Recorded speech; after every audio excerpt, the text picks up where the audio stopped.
With every super team comes sky-high expectations. The pressure to win a championship is immense. It is championship or bust. But there's a big difference between falling short in the finals and completely crumbling under the weight of expectations. Some teams don't even make the playoffs. Is this the biggest failure in NBA history?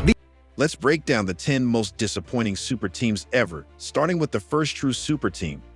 1969 Los Angeles Lakers, the first super team that flopped. Before free agency and blockbuster trades became the norm, the 1969 Lakers assembled the first true super team not built through the draft. They brought together Wilt Chamberlain, the most dominant center in the game; Jerry West, the best shooting guard in the league; Elgin Baylor, the top small forward of that era.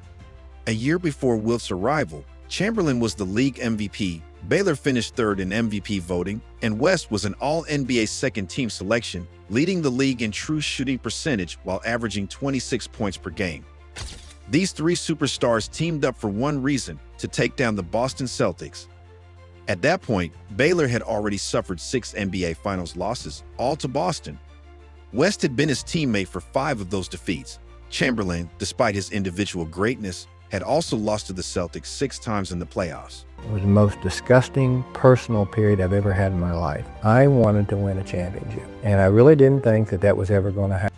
For these three legends, losing to Boston had become a nightmare they couldn't escape. With their combined star power, the 1969 Lakers were supposed to finally dethrone the Celtics and dominate the league for years to come. The Lakers finished first in the West and made it to the 1969 NBA Finals, where they faced their old nemesis, the Celtics. This time, it seemed like their luck had finally changed. They took a 3-2 series lead and had a chance to close it out in Game 6.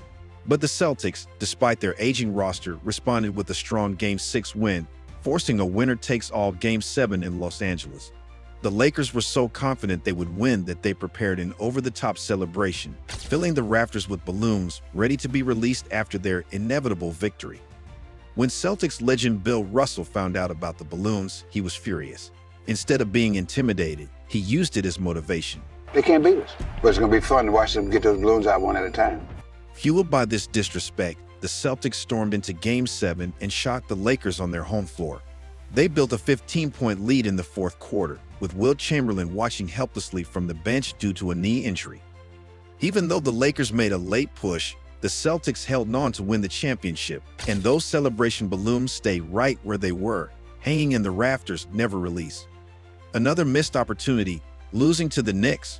With Russell's retirement after the 1969 season, the Lakers finally had a clear path to a championship.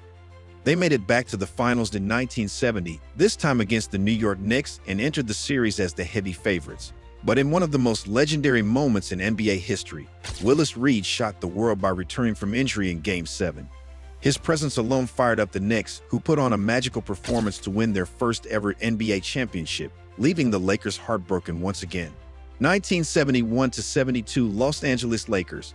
The Lakers' superstar trio of Jerry West, Wilt Chamberlain, and Elgin Baylor was expected to dominate the league. However, despite their immense talent, the team consistently fell short. In 1971, they lost in the conference finals to Kareem Abdul-Jabbar's Milwaukee Bucks, leaving their championship dreams shattered once again. Early in the 1972 season, after just 9 games, Elgin Baylor made the tough decision to retire, unable to return to form after a brutal knee injury. Then something unexpected happened. The Lakers started winning, not just a few games, but a lot of games. With Baylor gone, Ladd went on an unprecedented run, finishing the season with an NBA record 69-13 record. More impressively, they rattled off 33 consecutive wins, a record that still stands today. The basketball world watched in awe as month after month passed without a Lakers loss. All of a sudden, this team started winning basketball games. 1 month went by, 2 months went by. When you get to 17, 18, 19 wins, now people are saying like, wow, can they ever lose? This dominance carried into the playoffs, where they steamrolled their way to the NBA Finals, defeating the New York Knicks. The Lakers had won the NBA championship. Wilt Chamberlain secured Finals MVP, and the Lakers had finally won a championship. But while West and Wilt had achieved glory, the original super team, featuring Baylor, never did. A bittersweet victory, proving that even the best laid plans can take unexpected turns. 2003-4 Los Angeles Lakers. Fast forward to the summer of 2003, and the Lakers were at it again. Fresh off 3 consecutive championships, 2002, they sought to solidify their dominance by adding 2 Hall of Fame veterans, Karl Malone and Gary Payton. With Shaquille O'Neal and Kobe Bryant still in their prime, expectations were sky high. This team was supposed to bulldoze its way to another title without breaking a sweat. But instead of smooth sailing, the Lakers found themselves in rough waters. Shaq and Kobe's infamous feud reached its boiling point, with tensions so high that at one point, they literally wanted to fight each other. On top of that, Kobe was dealing with a serious court case that loomed over the season, forcing him to miss games. Payton struggled to fit into the triangle offense, and the team's bench depth was a glaring weakness. Despite all the drama, the Lakers started the season strong with a 20-5 record. But then disaster struck. Karl Malone suffered a knee injury, sidelining him for 40 games. After the humiliating finals loss, the Lakers disbanded almost overnight. Malone retired, Shaq was traded to Miami, and Payton left for Boston. The dream of a 4-superstar dynasty had lasted just 1 season before crashing down in spectacular fashion. 2013-14 Brooklyn Nets. If the Lakers' 2004 super team was an implosion, on the Pistons thing, that's my fault because I didn't get us prepared to run our automatics. And we got to Detroit and it forced us to play our offense 94 feet and we weren't ready. And we couldn't do it. And everything just capitulated from there. And that sits with me because we should have won that easily. Their story began in 2010 when Russian billionaire Mikhail Prokhorov bought the team, promising to build a championship contender at any cost. Unfortunately, he took that mindset too literally. In pursuit of instant success, Brooklyn's front office gutted their future, trading away virtually all their draft picks.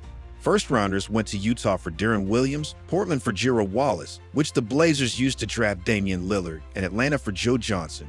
But their worst move came in 2013, one of the most infamous trades in NBA history.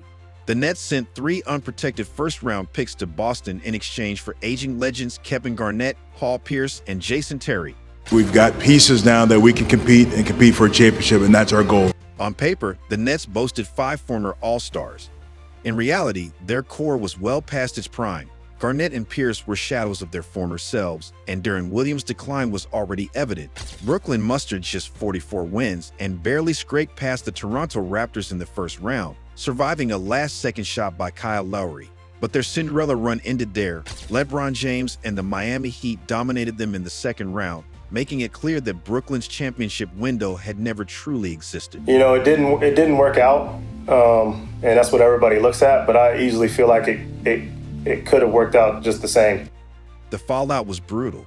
Pierce left in free agency, Garnett was traded mid-season, and Deron Williams' contract became an albatross.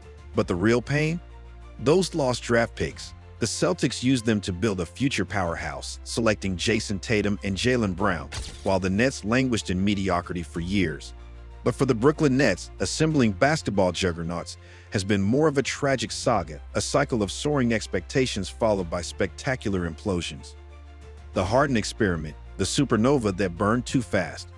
Midway through the 2021 season, Brooklyn pulled the trigger on a blockbuster trade for James Harden, sacrificing their depth for one of the most lethal scorers in NBA history. The result? Offensive fireworks. We didn't think we could beat the Nets at full power. That was a team that we thought we might not be able to get past for 3 or 4 years.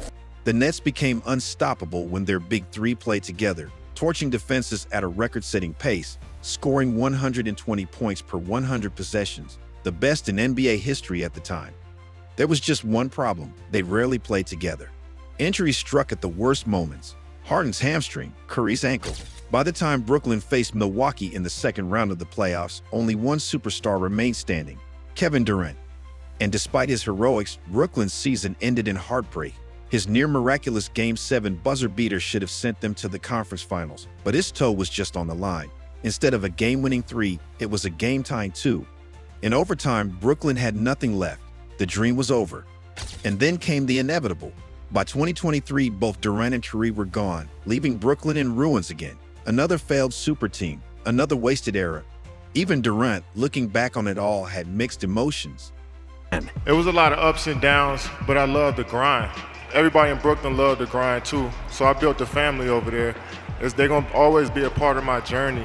We didn't accomplish what we wanted to accomplish as far as winning the championship, just like I told him, but I enjoy the grind. And everybody there, we tried our hardest every day, regardless of what was going on in the media, what was going on with our teammates.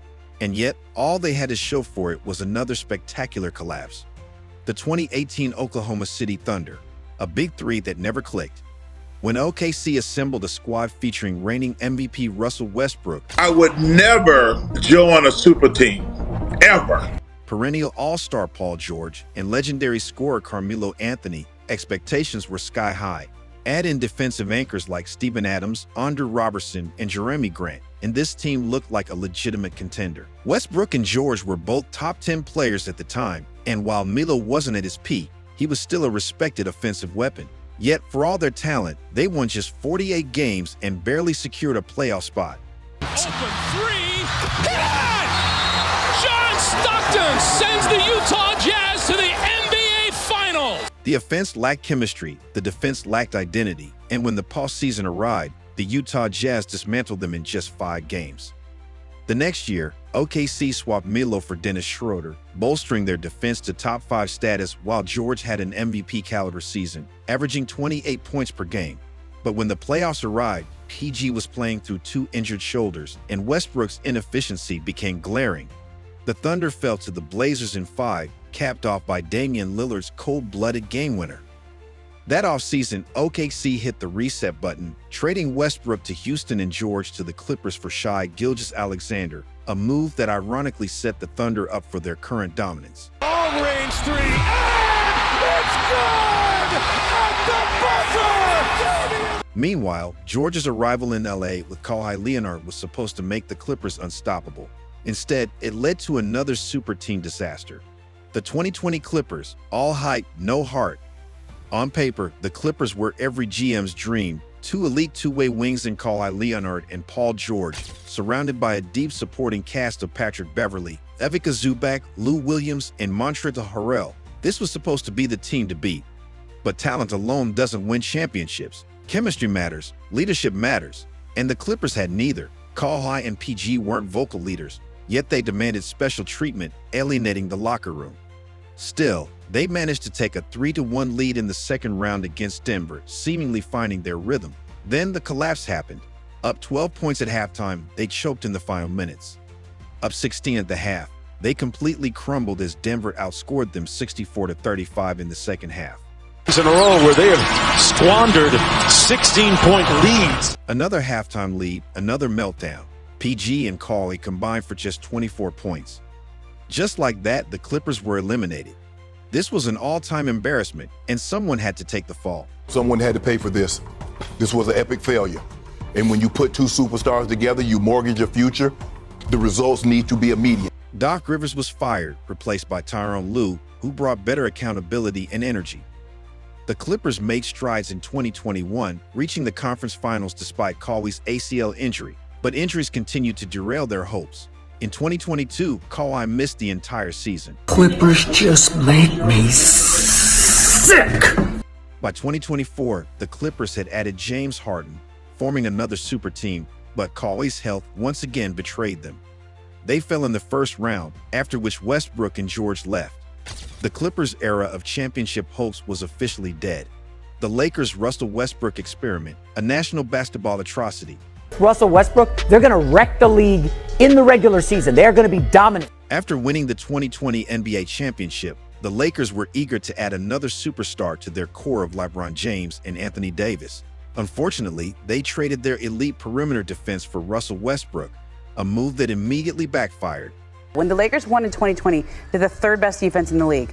Last year, even without LeBron James and Anthony Davis for a lot of the season because both had injuries, they had a top 3 defense all year long. This year, 19th. Westbrook was never known for his defense, but with the Lakers, he played some of the worst defense in NBA history. He would jog back in transition, ball wash instead of marking his man. This is classic, vintage, careless, out of control Russell Westbrook. No conscience.